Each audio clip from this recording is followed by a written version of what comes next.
Many thanks for choosing Citi TV. Hello from me, Evan Sofochu Manso. This is Scorecard, where we get into all the big sports stories that the world is talking about. Today, we'll get into the Women's World Cup, where it was quite a very better round for the African teams, and Morocco have won their first ever game at the World Cup.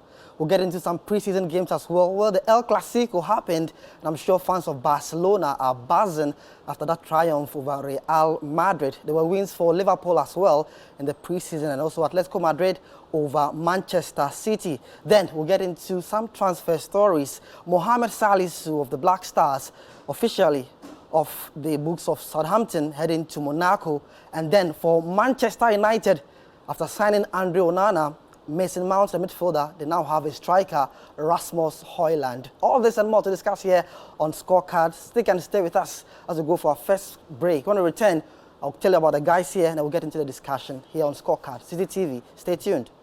All right, you're still watching Scorecard here on Citi TV, and grateful for your time with us. The guys are already seated here. There's Edwin Kwakofi joining me, and also Yao J. Minta. Guys, hope you're having a good day so far. Yeah, so far a fantastic day. Fantastic evening. Evening for you. Yeah. And so far so well. Wow. For me, it's been a wonderful, wonderful time seeing what happened in the preseason. We'll get into that in a bit, but let's start off from the Women's World Cup. Yes, the first round of games for the teams was not the best in terms of the African reps. We saw Morocco beaten by 6-0. We saw Zambia losing as well in the first round. Nigeria suffered to a draw against Canada. And then, but in the second round, things were better. Nigeria winning, and also Morocco doing what many of them expected to do. And they beat their opponent, that's South Korea, by 1-0. Let's catch the highlight of that game. When we come back, we'll talk about more on the Atlas Lionesses. So there you have it, that special goal from Ibtissam Jeraidi, the difference between Morocco and South Korea. And my goodness, something good is happening to Moroccan football. Here they are now getting a win in the Women's World Cup. Guys, many feel that Morocco are doing something special. Yes, in their first game against Germany, it was too much firepower for them. They lost 6-0, but here they are getting better and better. First ever win in the World Cup, quite a huge one for them. Yeah, and that first game against Germany, I think that they were a bit overawed by the occasion, coming to the World Cup for the first time, facing one of the powerhouses in Germany, a team that many expect to go on and win the World Cup. They suffered a bit, and if you look at the contrast between that game and this game against South Korea, they seem to have learned from their mistakes, or rather their deficiencies. Against Germany, 5 of the 6 goals they conceded were either from crosses or from set pieces, basically corners. They struggled a lot because of the Germans' physique, their aerial ability. And the Germans noticed that deficiency and kept attacking crosses throughout the game. They managed to score 5 of them. In this game against South Korea, where both teams were a little balanced, they also, the Moroccans that is, they recognized their aerial prowess over the South Koreans. They recognized that they were a little taller, they were a little more bulky than their opponents. So they took advantage of that, crossing the ball any chance they got. Obviously, they were not as successful as the Germans, but they still managed to pick up a win. And defensively, they were solid. Throughout the tournament, you see the African teams, one problem has been their defensive ability. They are unable to keep clean sheets. They are unable to keep the opponents out. For Morocco, they did that perfectly against South Korea. We'll see how it goes for them in the tournament, but good for them to pick up their first win. And it seems the African teams generally are starting to pick up a bit form. Yeah. We saw Nigeria also pick up a huge win as well. South Africa have been quite impressive sometimes in the tournament. If they keep up this form, we might have an African team in the knockout rounds eventually. It's been a difficult World Cup for Zambia, though. They've struggled. Yeah, 10 goals in 2 games. But, well, we'll find time to talk about them. But Morocco doing Africa proud so far, beating Korea Republic there. Now, in the second game today we have for you, there's Germany. A huge upset. They lost to Colombia. Manuela Vanegas scoring a breathtaking 97th minute goal. Let's cut the highlight of that game, and then we shall get into the discussion. So that's the lady there, Manuela Vanegas, with that lovely header to make sure that Colombia win that game over Germany. Huge upset at the World Cup there. Germany powerhouses, they won the first game 6-0. People thought, okay, so that's a huge statement. But here they are. They've been brought back to square one. And yeah, I'm sure you're surprised with the results. Oh yes, I was definitely surprised. Looking at the fact that Germany won its first game very convincingly against a team that was making its debut at the World Cup and was relatively new to the women's game at this stage of the women's competition. And so coming up against Colombia, I expected the same thing to pan out. But I honestly believe they didn't turn out. And they didn't show up in the sense that I always have this belief that in every tournament, no matter how good a team is, there's that one game that you will struggle. Yeah, I remember that you will struggle. And I honestly believe this is the version for Germany, because they just were a bit off. It was very uncharacteristic of the German side. They missed a lot of chances. You look at the second goal, Viega winning the header, and there was no one close to the goal post to prevent that ball from bouncing into the net. And so there were mistakes. The first goal, Linda Caicedo's goal, there's nothing that you can take away from her. There's nothing you can do to defend that kind of goal. It was supreme display of skill. But you look at the second goal, you look at the chances that they wasted in the course of the game. Very uncharacteristic of a German side. And honestly, I still see them qualifying to the round of 16. You see this as one of those minor blips? Yeah, one of those blips. Yeah, once you get get it out of your system, then you can go ahead and be a little bit more expressive. We've seen a team like Norway. Norway, they haven't been able to click. And one of the reasons why they haven't been able to click, according to their top stars, Aga Hegerberg, she said they were too tensed up. And so they weren't able to play their usual game. They weren't able to express themselves.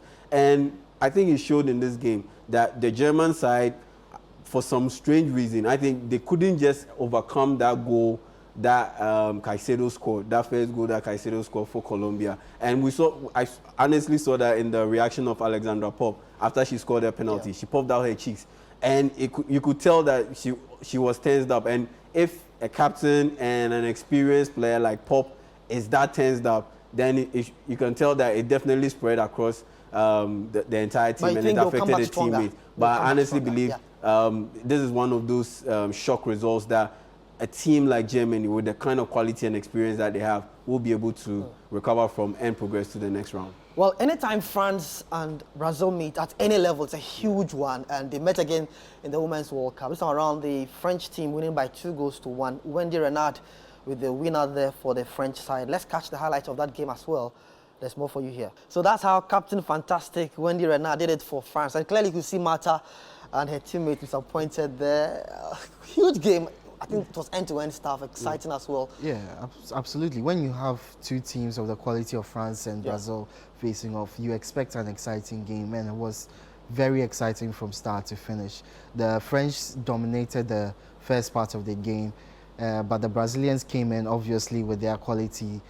Unfortunately for them, they couldn't deal with the power and presence of Wendy Renard in the box, and that cost them. The Brazilians are known for their flair, but the French dominated them with their presence and physical attributes. And I feel if they manage to lean on that a little bit more in the course of the tournaments, they might actually be tournament favorites going forward. That's in France already? I think they play like a typical Hervé Renard team. Yes. Yeah. And it was, and I understand why there was a big fuss, why Wendy Renard's injury situation played out a lot in the media. They needed her in that team. She carried an injury into this particular game, and the fact that she wasn't able to connect on a lot of corner kicks, a lot of set pieces, and just that one chance that she did get the chance to do so, she was able to convert it, and she showed her importance to this French side. And honestly, well, I don't already think them as favourites if they continue with this. If they continue with this style of football. Yeah, do you see them as favourites as well? As favourites, early days yet? I think it's early days yet. I think it's early days. But has any team impressed you guys so far to be the favourites? To be the favourite. I've been impressed with how Spain have played so far. They've been really dominant. I think the Swedes. The Swedes rather. I think the Swedes have also been quite efficient. Okay. Well, speaking of the Swedes, let's look at how they hammered Italy by 5-0 in a very interesting game, one-sided. The Italians, they were lackluster. So that's how the Swedes just dismantled the Italians there. Yo, you've already told the Swedes to be favorites there. I think they are one of my favorites for the title, honestly, because I just love the organization. I love the efficiency, and they've shown something that's not particularly connected or synonymous with the Swedes. That's a little bit of creativity and flair. And honestly, I look at them and the way they've played these past 2 games. I tip them for the title. Maybe at least I see them in the semi-finals. I see them. Well, I think I enjoyed most of their goals there. The way they linked up play and all that. Yeah. Brilliant display from the Swedes. They're beating the Italians by 5-0. There's more to talk about later on the show. So I'll get into the signings there. Mohamed Salisu, Southampton to Monaco, and then Rasmus Højlund joining Manchester United from Atlanta. But this is the scorecard. Let's go for a quick pause. When we come back, we have more for you here. Stay tuned. Welcome back. You're still watching Scorecard here on Citi TV, where we get into the big sports stories that the world is talking about. Now, we'll move to the second part of the show. We'll talk about the preseason games. And I'm sure if you're a fan of Barcelona, you had a very good weekend watching your side beat Real Madrid by 3-0. Let's enjoy the highlights of the El Clasico.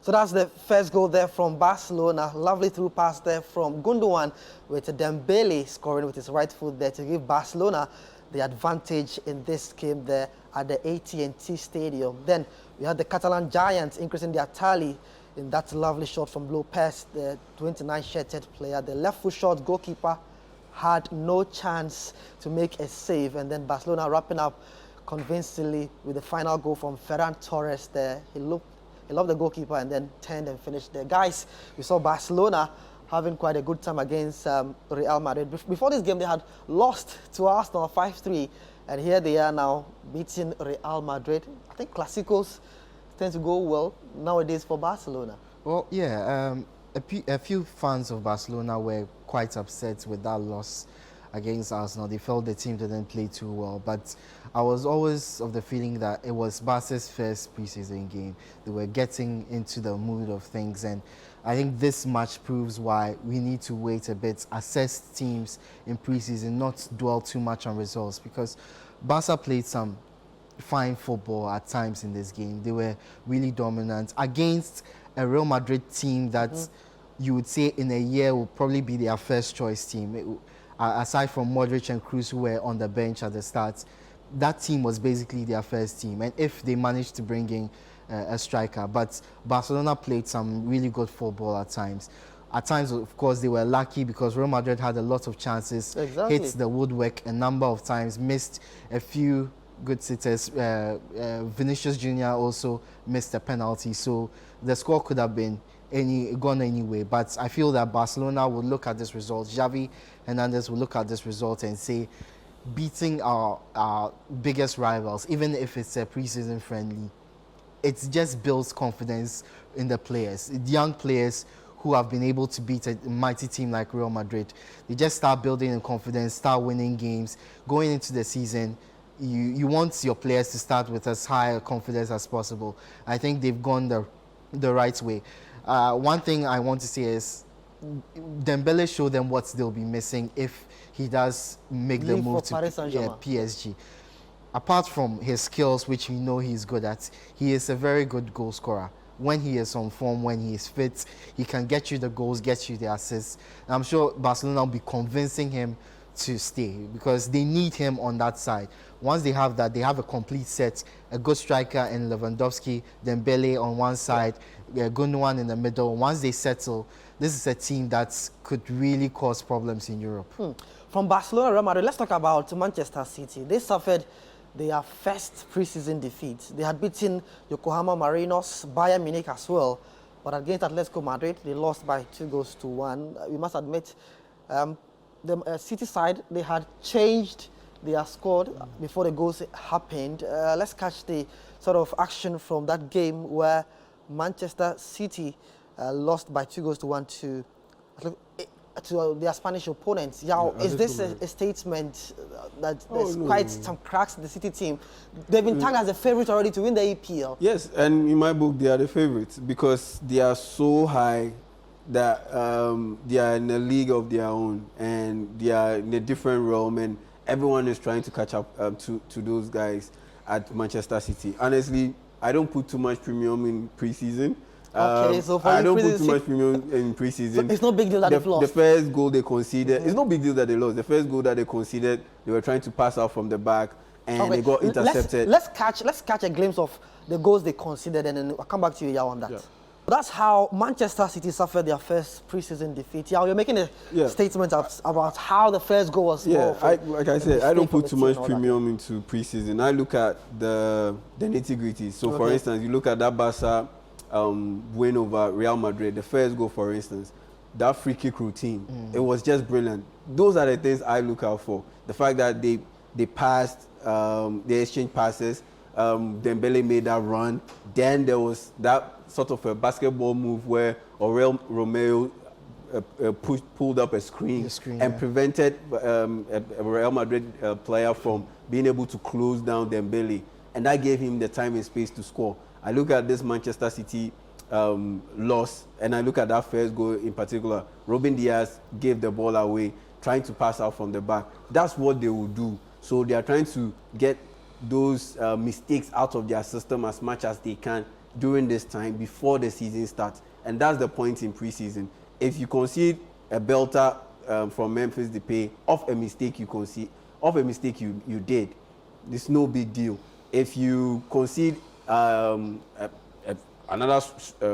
very good strike from Carrasco off a counter-attack, those are the things that you should expect in preseason, because Pep Guardiola is trying to get his team to iron out those mistakes when they push upfield in order not to get hit consistently on the counter-attack. So those are the things I look out for. And so seeing Man City lose to Atletico Madrid in preseason, I don't think it's a big deal. It's just they trying to iron out the faces, the wrong patchy part of their of the faces of their play. That's it.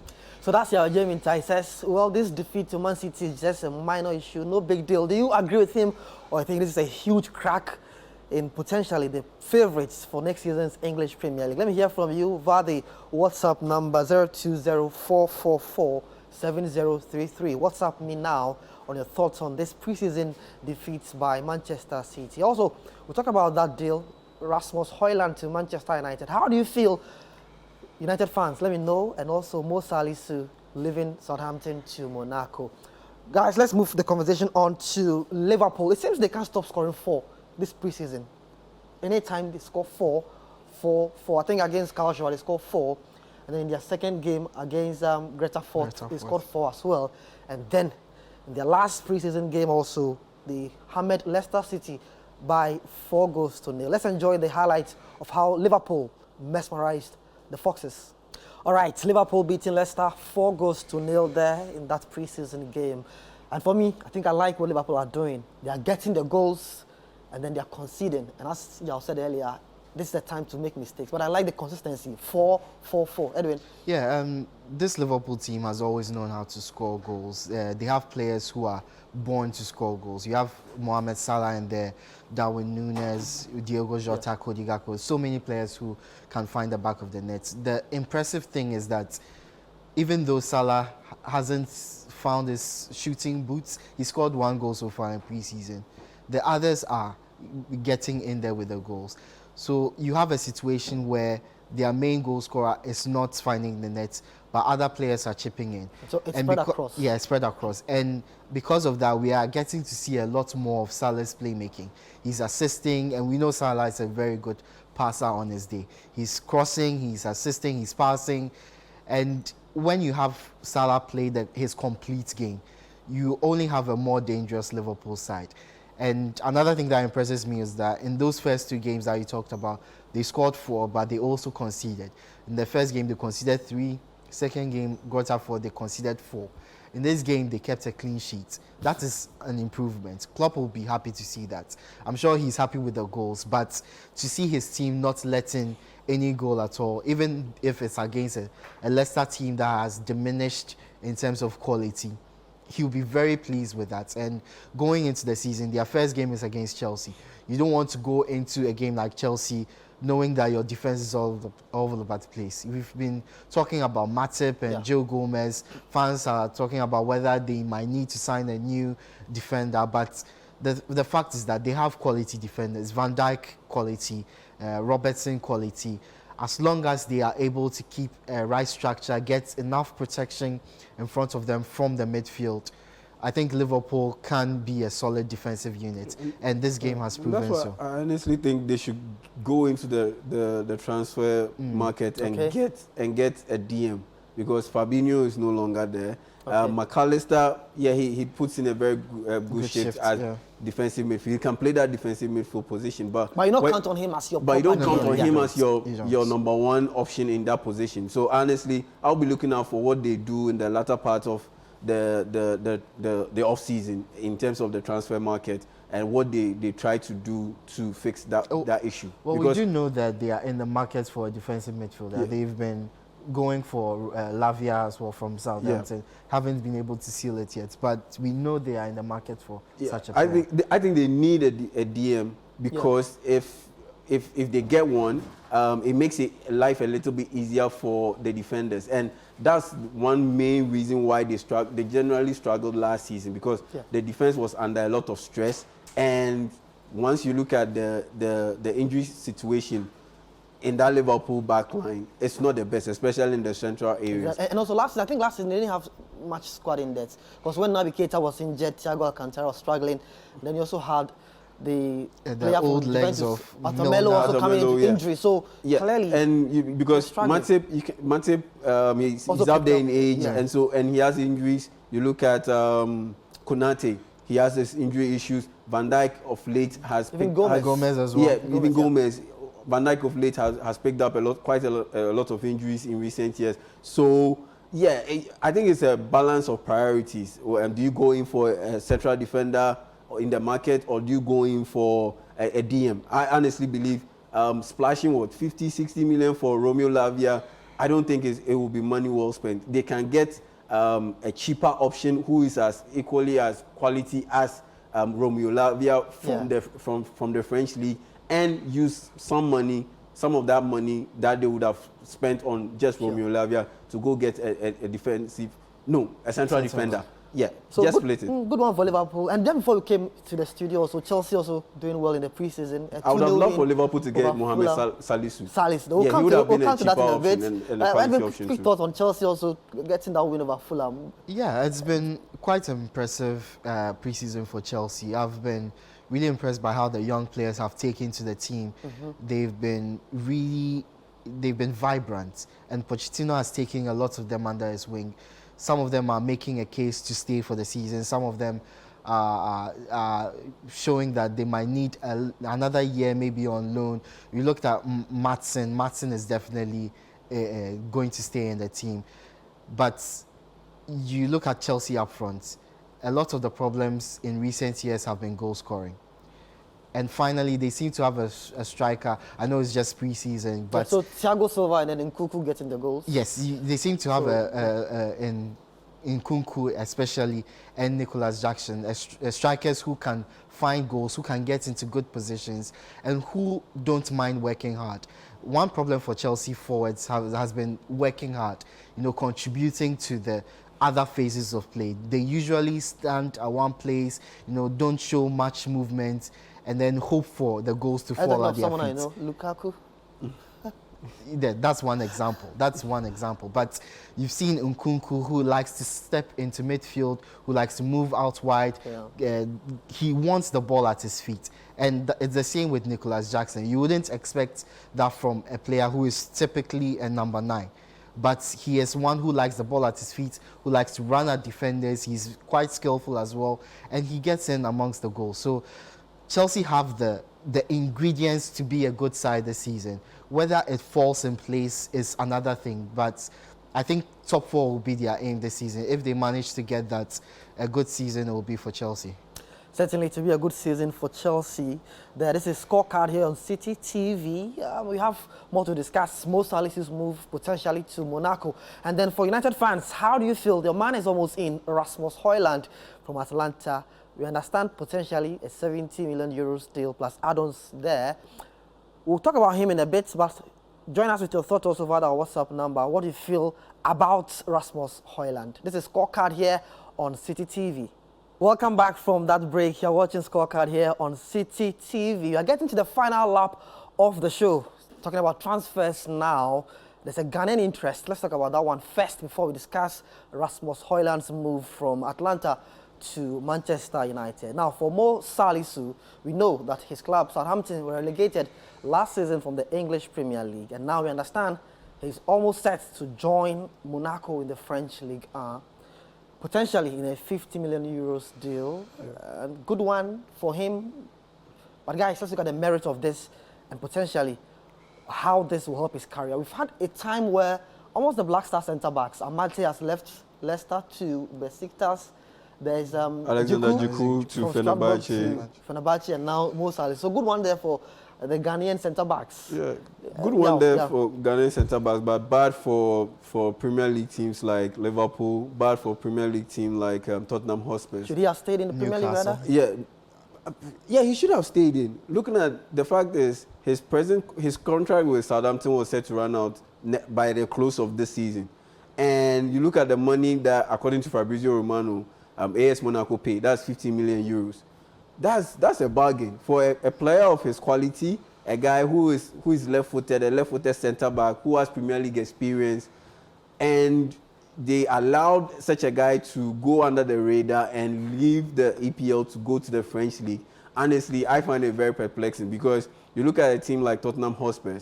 At this point in time, Mohamed Salisu is better than Davinson Sanchez. Davinson Sanchez doesn't even want to be there. He doesn't even want to be there. Okay. Eric Dyer, Salisu is better than Eric Dyer. Clement Langley, who flopped last season, is going back to Barcelona. Yeah. So there's a clear need for a left-footed centre-back to partner Christian Romero in the heart of that Tottenham Hotspur's defense. You look at Liverpool, for instance. You mentioned their quality in depth. Beyond Ibrahima Konate and Virgil van Dijk, who do you have? You have Joel Matip and Joe Gomez. Joe Gomez at this point in time, looking at the fact that Trent Alexander-Arnold will be played more in midfield this season than in previous season, Joe Gomez will spend a lot of time on the right side of that defense. And that leaves just Matip as the backup. And even if Joe Gomez plays as a centre-back backup to Ibrahima Konate and Virgil van Dijk, he's not better than Mohamed Salisu. So honestly, looking at the price that Monaco got for Salisu and the fact that he has Premier League experience, he's a quality player, he fits the bill, and on top of that, he's a left-footed centre-back who are in so high demand these days. And the fact that Liverpool and Tottenham Hotspur let him go, honestly, that for me was very disappointing. And so it's a good move for him. I mean, it's AS Monaco. He can easily get into the top three ranks in the French league and qualify to the Champions League next season, play Champions League football, Europa League football, and it's good for him. The French league is no league to sneeze at. It's quality, and I honestly love the move, but I'm just disappointed he couldn't stay in the EPL, and just disappointed that top teams couldn't go in for him. Well, I completely agree with Yao's sentiments on the matter. I would have loved to see him stay in the Premier League. I get it. Monaco are top side. The French league is a good league, but seeing him in the Premier League, his time in the Premier League will not completely be regarded as a success. He will be seen as one player who couldn't hack it at the top league, because his last season in the with Southampton, it was an injury-plagued season. Injury-plagued season. And his first season too. And there were a few moments where he was shaky. Regardless, we all know the quality Salisu has. Yeah. He's a top quality defender. But there were a few moments last season and the previous season where he seemed a little unsure of himself. There were a few mistakes here and there, and his team got relegated. Of course, you can't put it all on him, but everyone will see it as a player who got his team relegated. So he is bad nuts for some of the big clubs. I would have loved to see them take a risk on him, and it's not really sad for him personally, seeing him go to a league that is basically inferior to the one he's stepping out of. And could it be that maybe he wants to just reset and come back stronger into the Premier League? I think it's a big, I think it's a viable option. It is a viable, because at this point in time, he walked straight into the starting lineup. Yeah. Axel Disasi is on his way to Chelsea. Exactly. Malang Sarr played last season at Monaco on loan. He's been recalled to Chelsea. So he could go just there, walks make an into the impact, and starting then come lineup and he'll get extensive playing time. And Monaco, they love to do a lot of transfer business. Once he gets a very good season under him, you know, all the top class will come well, out. I get that, but for the Premier League, one thing they do is once you are seen as bad goods or bad nuts, it's very difficult for you to earn a move back to the Premier League unless you prove yourself extremely well at your new club. But of course, he is a top quality player, and I expect him to do well at Monaco. I hope his career doesn't suffer for it. Seeing the limelight on him basically decrease in the French league. In the Premier League, there was a lot of attention on him. Once you play in the Premier League at the top level, there's constant eyes on you. Yeah. Everyone sees how good you are. He was basically, the fans basically called for him to be brought into the Black Stars team because of what they saw from him when he was in the Premier League. They called for him to be brought into the team, and I feel that once that diminished limelight goes, it might affect him a little bit. Let's talk about Man United's man now. So we know for Man United, they now have a goalkeeper, Andre Onana. There's a midfielder in Mason Mount, and now they have a centre forward in Rasmus Højlund, 70 million euros, including add-ons. That's what we understand. Atalanta, last season, he was involved in 32 matches, league matches for them in the Serie A. I think he scored a couple of matches for goals for them and all that. But what is United getting in the young lad, Rasmus Højlund? People are saying, oh, well, the name alone is closer to Haaland. But is this more like a diluted Haaland? A discount Haaland. But here he is now on the verge. Could he be the sort of number 9 they've been missing all these years? yeah, could. Yes, he can be that kind of guy. But at this point in time, coming into a pressure situation like this, that Man United is very desperate for a striker, and the price tag, it adds a lot of pressure on him. And that's the thing. Would the team be patient enough with him? And even the fans and all that. That's the thing. Would they be patient enough with? Because unlike Erling Haaland, he is not as refined in terms of his efficiency in front of goal, in terms of his runs. Everything that Haaland does, it's just on point. The timing of his runs are on point. His power in the air is on point. That's one of the weaknesses of Højlund.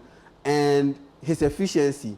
You look at his goal scoring rate right from RB Salzburg to Dortmund to Manchester City. Even getting to Manchester City, he was almost a complete striker. But you look at Højlund, there are a lot of areas that he needs to work on. And that, for me, that's where the concern comes in, that if you buy a player for 70 million euros and he has all these deficiencies, would they be patient with him to see him grow into his own, to fill out the tactical part of his game? That's where my concern is. Otherwise, this is a fine move. I honestly believe he will come good, but is the number of years that it will take for him to come good. That's the biggest question for me. Edwin, for United fans and all that, and even for Erik ten Hag, will this be the best number 9, first choice number 9, or you think that they need to add a number 9, or maybe play him as a second fiddle to a proper number 9 later who come in? Maybe they could maybe shift Rashford as the number 9 and then get Højlund as the backup. Or they can let the guy start now and let all the pressure go on him. Well, I feel that, as you said, Rashford could be pushed up front, because to give Højlund a little more time to acclimatize to his United teammates, to their style of play. For now, Rashford, they have options in Sancho and Rashford and Anthony on the other side, who can fill in for a bit while Højlund gets his... Martial. And Martial, who is unreliable in terms of his availability and in terms of his consistency on the pitch. So I feel that Højlund could definitely make his mark. He's definitely a player that United need. Apart from goal scoring, that he has some proficiency in. He is a striker who can hold on to the ball, whether it's at his feet or in the air. And once you have a player like a goalkeeper like Onana who they've signed, they need someone up front who can hold on to the balls or right make use. Right from the goalkeeper Onana to him, he holds on to the play. Exactly. And United have done a good job in fixing 3 out of 4 of their spine. They have a goalkeeper, a midfielder, a striker. What they need is a defender, but I'm sure they will go into the market for that in a bit. But as for Højlund, a lot of people balk at the transfer fee. And I feel that there's one thing a colleague of ours, Susu Graham, used to say. You don't pay for what he does now, you pay for the potential. And from what I've seen of Højlund, there's a lot of potential there. He's a striker who is very comfortable with his feet, comfortable in the air. He is strong, he's able to run at defenders and beat them. He has the potential to be a very good goal scorer. Whatever they say about the discount Haaland and all the memes and jokes, he has the potential. And for a young striker working under Erik ten Hag, around other young players, perfect atmosphere for him to grow, perfect environment. What he has to do is make most of the opportunities that he has and take the chances when they come to him. There are going to be a lot of chances, a lot of pressure on him to get the goals from fans, social media, and himself, but he needs to just drown all of that out and play his game. Play to the manager's way, and he'll be a success. He has the potential to be one. He has the potential. So that's Edwin Kwakofi's thoughts on the man, Rasmus Højlund. I know many out there are waiting to see how he gets the impact on this United team as well. Yeah, well, let's talk about the man, Saint Maximin. He's left now for the Saudi Arabia League as well, from Newcastle United. Quite a fine talent now. Yes. I think he fell out with Eddie Howe and over disciplinary issues, over his lack of game time. I think he didn't react well to that particular situation. And we've seen managers deliver the sledgehammer in those particular situations, that players are expected to act and respond well when they are not given the time that they expect to get. We saw that with Cancelo and Pep Guardiola at Manchester City. So for me, this wasn't too surprising. And the fact, once you add in the fact that he's going to join the likes of Riyad Mahrez and Roberto Firmino at Al Ahly, I think that would be a fine. That was a fine attraction for him, aside the money, of course. So for me, I'm not surprised that he made that move to Al Ahly to join the Saudi League. Edwin, quick one. Make the big bucks. Just make the big bucks. It's just the money. Because at this point in his time, it's just the money. And looking at his injury record, you won't make that kind of money anytime soon. So just go and cash it. All right. Grateful Yahweh Jeremy and also Edwin Kwakofi. This has been Scorecard here on Citi TV. Remember, next week we shall be here to talk about the Shield. Yes, City in action. Will they be able to win their first trophy of the upcoming season? All this we'll discuss next week here on Scorecard. Many thanks for the privilege of your company.